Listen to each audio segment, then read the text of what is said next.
disappear forever. He estimated that he would be back in 2 years, quote, provided we can persuade the good woman to cross the seas. The good woman, his wife Deborah, refused to make the perilous crossing. Not otherwise devoid of courage, she was terrified of the sea. The written evidence suggests she was a sturdy, stubborn, practical, and hard-working tradesman's wife, loyal to her husband, devoted to her family, but barely literate and unintellectual. In her mid-50s in 1764, when her husband was urging her to cross the ocean with him, she may have surmised that, were she to leave, she would never return, and refused to give up Philadelphia, her only home, for alien London, where she would cut an awkward figure. Perhaps realizing that if he made a second crossing she might lose him, she persuaded him to begin construction of a new house, either as an inducement or as a symbol of his promised return. As it turned out, they would never live in it together. Once again in London, the doctor resumed his old existence with his surrogate family on Craven Street, with important additions.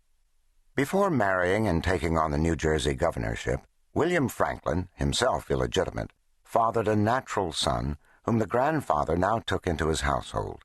With a wifely equanimity, Mrs. Stevenson accepted not only young Temple, or Billy Franklin, but mentored the doctor's Northamptonshire niece, Sally, as well as various transient Franklin relations. The doctor was the virtual head of Mrs. Stevenson's household. He oversaw her business affairs. She managed all his domestic requirements. The two were frequently invited out together, as if they were married, and their relationship was informed by a domestic and teasing affection. I have no doubt, writes Claudine Lopez, co-author of The Private Franklin, that she was in love with B.F. and very anxious to marry him once Debbie died. Poor lady. No chance. When, as minister plenipotentiary to France, he talked about bringing her to Paris, it was to serve once again as his domestic manager, or as he called her, his econome. His scientific and social agendas overlapped, and were as full as his official one. He found nothing more agreeable than the, quote, general respect paid me by the learned, a number of friends and acquaintance among them with whom I have a pleasing intercourse, a character of so much weight that it has protected me when some in power would have done me injury. My company so much desired that I seldom dine at home in winter, and could spend the whole summer in the country houses of inviting friends if I choose it. It was at one such country house that he began his famous autobiography. Other work having curtailed his scientific investigations, he still managed a new edition of his Experiments and Observations, encouraged and financed Joseph Priestley's book on electricity, and assisted with a French translation of his scientific writings. He and his friends shared one common interest, politics. Politics brought him to England, prolonged his stay, and embroiled him in controversy. When the Stamp Act passed, for instance, his constituents thought he had done too little in protest and might even have conspired with the government. Deborah had to defend the new house from rioters with a musket. Once he realized the vehemence of colonial opposition, Franklin worked with the other American agents to mobilize London and Bristol tradesmen and lobbied vigorously for repeal. Many MPs, now seeing the Stamp Act as a mistake, began casting about for a face-saving device to facilitate repeal. The wide publication of the doctor's masterly 4-hour testimony in the Commons following repeal temporarily rehabilitated his reputation at home and established him as America's unofficial ambassador to Whitehall and Westminster. To British hardliners, he was far too visible, too imposing, and too effective.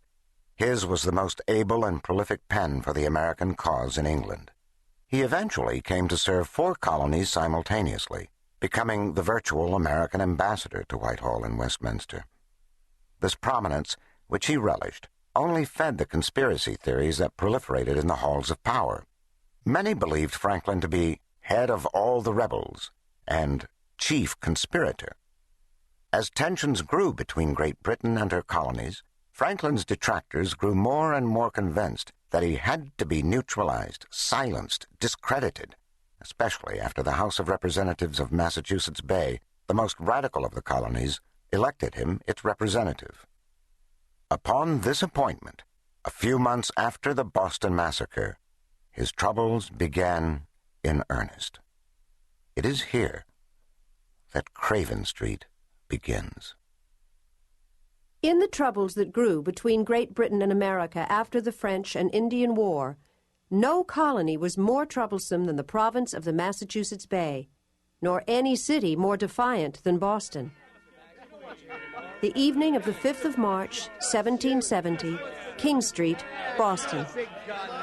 It is a matter of too great notoriety to need any proofs that the presence of His Majesty's troops in Boston is extremely obnoxious to its inhabitants. 30 or 40 persons, mostly lads, being gathered in King Street, began taunting a soldier standing watch before the customs house.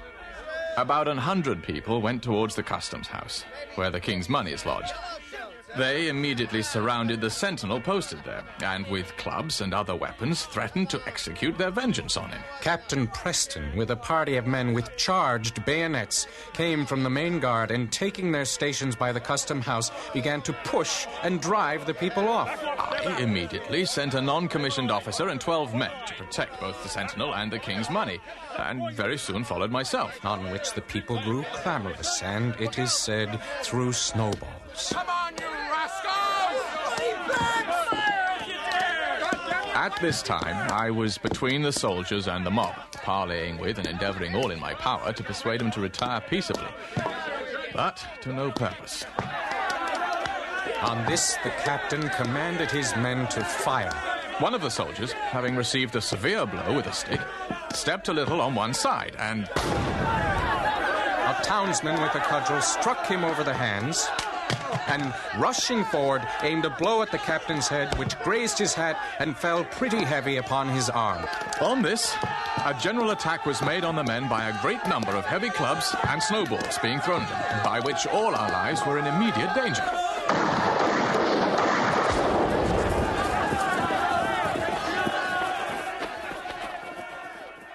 The mob then ran away, except 3 unhappy men who were laid dead on the spot, and some who lay struggling for life.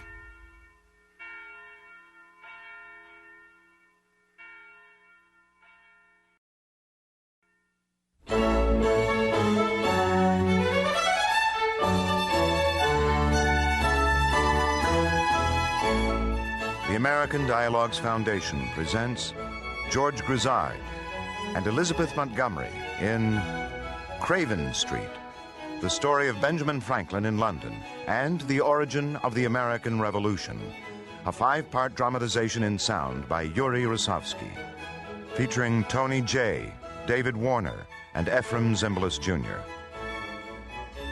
Part 1, The China Vase.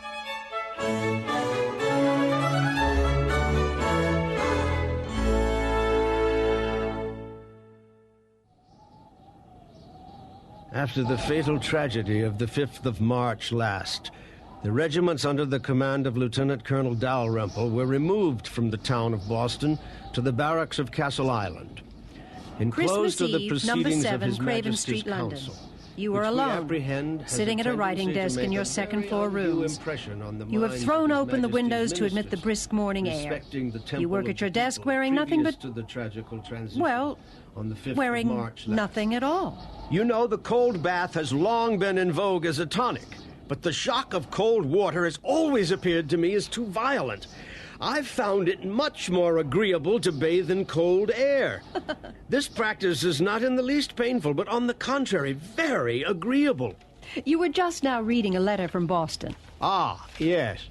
Your acquaintance with this province and your own well-known warm attachment to it. I was born in Boston. I know. Your own, etc., will lead you to exert all your powers in its defense. This letter constitutes your official instructions. Your abilities we greatly confide in. You have just been named agent for the Massachusetts House of Representatives. In the name and by order of the House, I am with respect your most humble, etc., etc. Originally, you came to London to represent Pennsylvania, lobbying Parliament, walking papers through the convoluted bureaucracy. But the assiduity of our friend is really astonishing. Even your Tory friend, William Strain, admires your work as colonial agent. He is forever with one member of Parliament or other. to keep listening to this audiobook. I've left you a link in the description so you can do it, at no cost thanks to Audible's 30-day free trial.